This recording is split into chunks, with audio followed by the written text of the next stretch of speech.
राम राम। इन खबर हरियाणा देखने लाग रहे हो आप, पर मैं हूं आपकी गिल्ला स्वाति कादियान। मेरे साथ मौजूद है इन खबर हरियाणा के एडिटर विनोद लांबा सर। राम राम सर।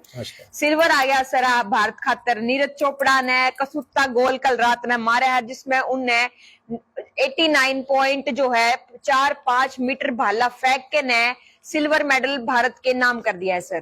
देखिए, निश्चित तौर पर गोल्ड की उम्मीद थी, लेकिन सिल्वर भी गोल्ड से कम नहीं। देखिए, एक होती है स्पोर्ट्समैनशिप, और स्पोर्ट्समैनशिप में सबसे बेहतरीन जो बयान नीरज चोपड़ा का आया कल पेरिस में कि आज नदीम का दिन था, मेरा दिन उस तरह से बेस्ट नहीं रहा।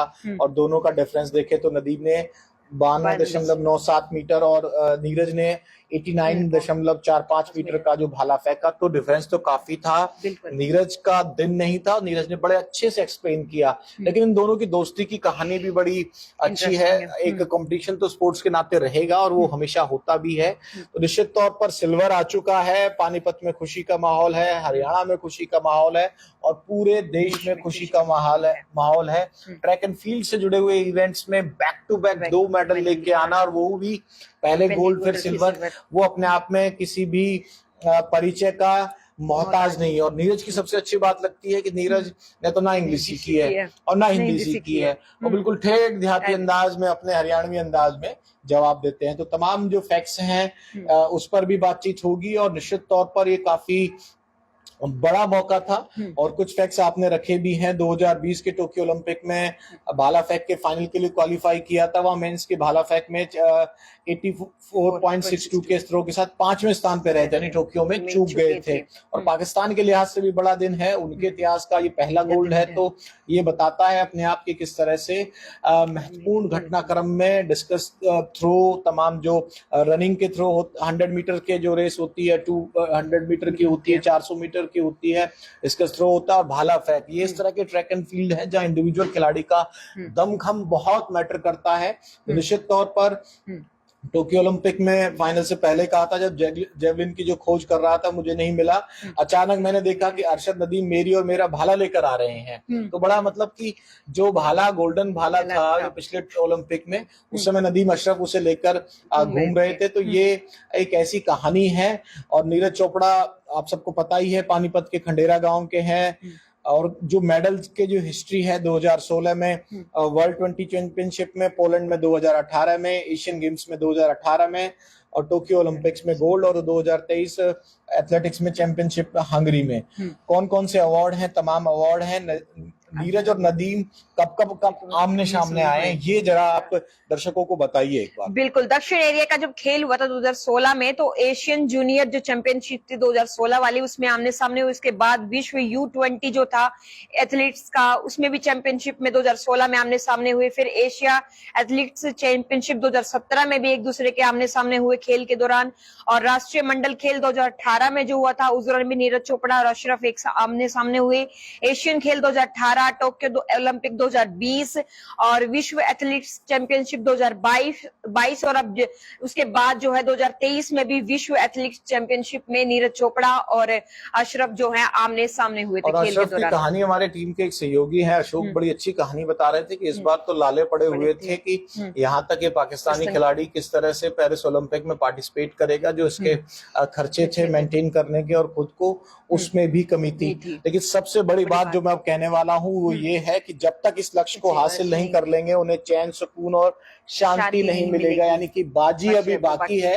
तो भारतीय जो तमाम खिलाड़ियों के जो फैंस हैं, खिलाड़ियों को जो प्रदर्शन को सराहते हैं, वो बिल्कुल निराश ना हो। नीरज चोपड़ा ने इस सिल्वर जीत के बाद बड़ी बात की है। टोक्यो, बुडापेस्ट और एशियन गेम्स में अपना दिन था। इन्होंने कहा है कि टोक्यो में, बुडापेस्ट और एशियन गेम्स में उनका दिन था। हमारा राष्ट्रीय गान आज भले ही ना बजाया गया हो, लेकिन भविष्य में कहीं और जरूर बजेगा। तो ये गारंटी नीरज चोपड़ा ने दे दी है। निराश होने की जरूरत नहीं है, सिल्वर को सेलिब्रेट कीजिए। और ये भी कह दिया है कि उनका लक्ष्य है, खुद का जो निजी लक्ष्य सेट किया है, 90 मीटर का भाला फेंकना है। और जब तक इस लक्ष्य को हासिल नहीं कर लेंगे, चैन, सुकून और शांति नहीं मिलेगी। तो नदीम और नीरज की इस कहानी में अभी और क्लाइमैक्स आने बाकी है। बिल्कुल बाकी। और सर एक चीज बड़ी अच्छी लगी मुझे नीरज चोपड़ा, जैसे ना जेलसी हो जाती है, भाई वो गोल्ड ले गया, मेरे को सिल्वर मिल पाया है।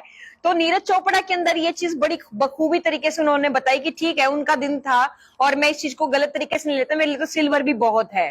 लेकिन निश्चित तौर पर उसने कहा कि उसका दिन है, और उसने उदाहरण भी दिया कि इससे 2-3 बार पहले जब आमना सामना हुआ, जो आप पूरा ट्रैक रिकॉर्ड नदीम का और नीरज का पढ़ रहे थे, पाकिस्तानी जो जेवलिन थ्रोअर है और इंडिया के javelin thrower Neeraj Chopra champion है, उन दोनों की कहानी में कई बार मुकाबला हुआ। उन्होंने 3 बार का जिक्र किया कि किस तरह से जो पहले के मुकाबले थे, मेरा दिन था, राष्ट्रगान ना बजने का सवाल वहां मीडिया ने उनसे पूछा कि भाई सबसे बड़ा प्राउड मोमेंट, जो कल भी मैं जिक्र कर रहा था, विनेश वाली बाउट की बात थी, और सबसे बड़ा प्राउड मोमेंट तो होता है कि 3 खिलाड़ी पोडियम पे आएंगे, 1-2 खेल को छोड़ दिया जाए तो वहां 4 खिलाड़ियों को मिलता है, 3 खिलाड़ी पोडियम पे आते हैं, जो सबसे ऊपर होता है, यानी कि गोल्ड होता है, झंडे तीनों देशों के लगते हैं, लेकिन जो सबसे ऊपर वाला होता है उसका राष्ट्रीय फ्लैग भी ऊपर होता है, उसके साथ साथ राष्ट्रगान भी बजता है। तो राष्ट्रगान बजाने का मौका इस बार तो नहीं मिला, लेकिन हाँ अगली बार हम उम्मीद रख सकते हैं अपने खिलाड़ियों से, जबकि नीरज चोपड़ा ने भी ये चीज बोल दी है कि कोई बात ना, इब की बार ना बाजे तो अगली बार जरूर ये मौका हमने जरूर मिलेगा। बिल्कुल, उनके परिवार में बड़े, और एक उनकी जो माता जी है सरोज देवी, जहां तक मुझे याद है उनका नाम, वो पानीपत से बहुत बड़ी बात करी है। ठीक है, कोई बात नहीं, वो भी अपना ही बेटा, ये बड़ा दिल दिखाने की बात होती है। क्राई फाउल समझते होगी आपकी, भाई रोने के बाद इसमें कमी, इसमें शिकायत, ये नहीं रह गया, वो नहीं रह गया। उसने साफ कहा, भाई साफ मन का खिलाड़ी है, उसने साफ कह दिया कि भाई आज मेरा दिन नहीं था, कोई बात नहीं, फिर कभी दिन होगा तो राष्ट्रगान जरूर बजेगा, और उसके लिए मैं कोशिश करूंगा। 90 मीटर का टारगेट सेट कर लेना, टोक्यो, बुदापेस्ट और एशियन गेम्स में अपना दिन था। यानी कि 3 बड़े मुकाबलों का जिक्र करते हुए नीरज चोपड़ा ने साफ कह दिया है कि दिन अभी बाकी है, विरोधी प्रतिद्वंदी खेल में जरूर होते हैं, लेकिन कोई हार्ड वर्ड का इस्तेमाल नहीं किया। और बात करो आप इन दोनों की दोस्ती की, ये बात आनी चाहिए, दोस्ती है,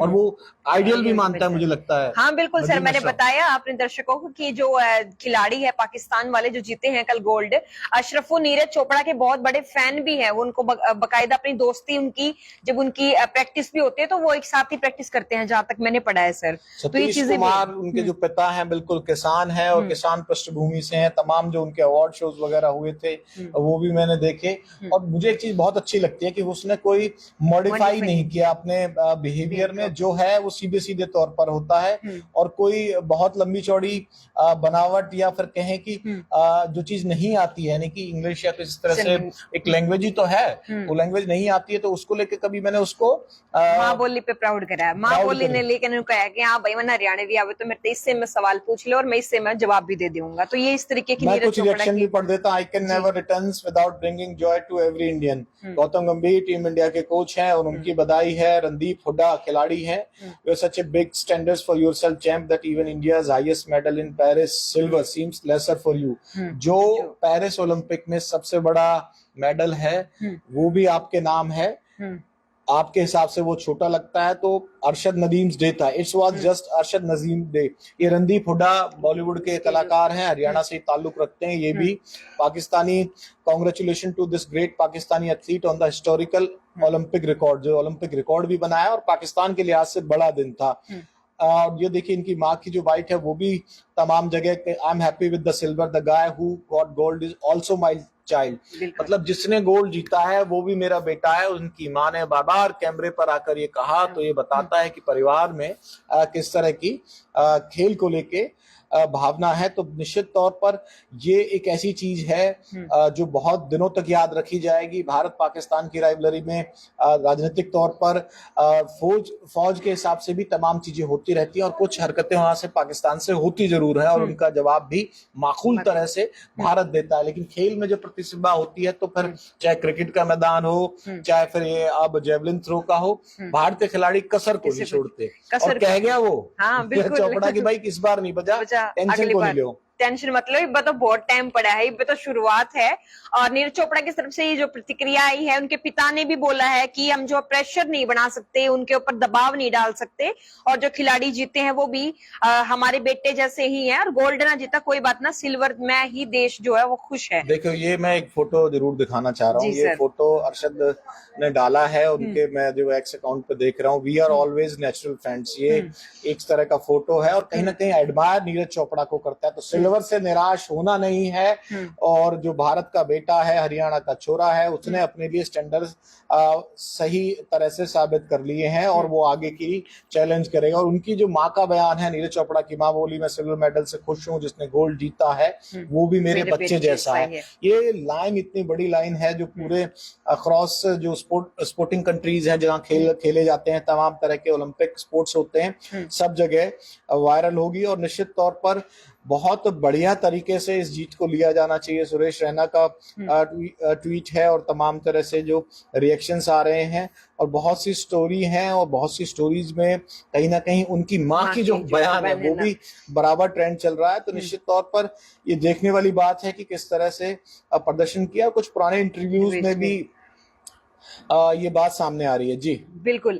नीरज चोपड़ा की मम्मी से जब 2-3 दिन पहले हमारी टीम पहुंची थी उनके परिवार से मिलने के लिए, तब उन्होंने बोला था कि मेरे बेटे ने यानी कि नीरज चोपड़ा ने चूरमा पसंद है, जब वो जीत का होगा तो मैं उस खातिर चूरमा बनाऊंगी। ये बड़ा का तो वो भी मोदी साहब ने भी बिल्कुल हमको भी खिलाओ। नीरज चोपड़ा से जब प्रधानमंत्री नरेंद्र मोदी ने बातचीत की तो उन्होंने कही भाई चूरमा नहीं पहुंचा तेरा, तो नीरज चोपड़ा कह रहे हैं कि हाँ जी सर बिल्कुल पहुंचाएंगे।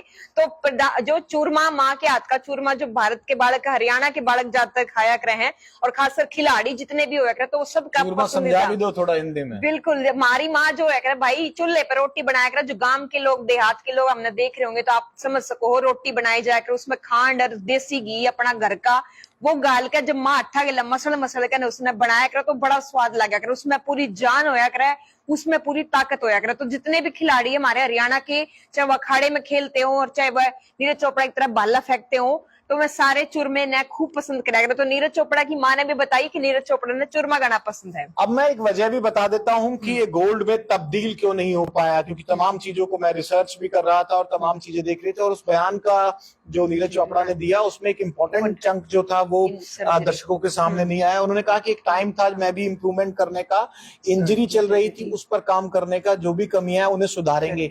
इंजरी कहीं ना कहीं उनको थी, इंजरी की वजह से फोकस और तमाम वो चीजें थी।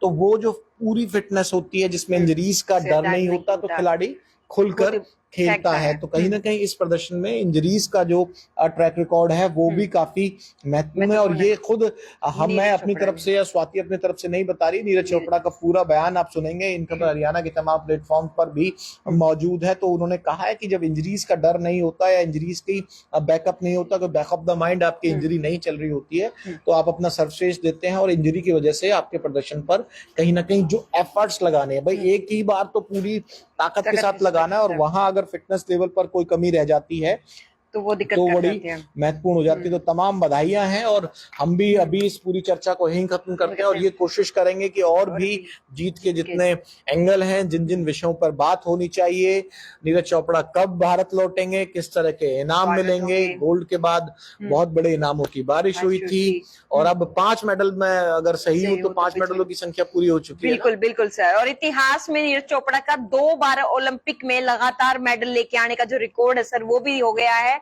नीरज चोपड़ा का नाम दर्ज हो गया है इतिहास में, जो लगातार ओलंपिक में 2 बार, एक बार गोल्ड और एक बार अब सिल्वर मेडल लेके आए हैं।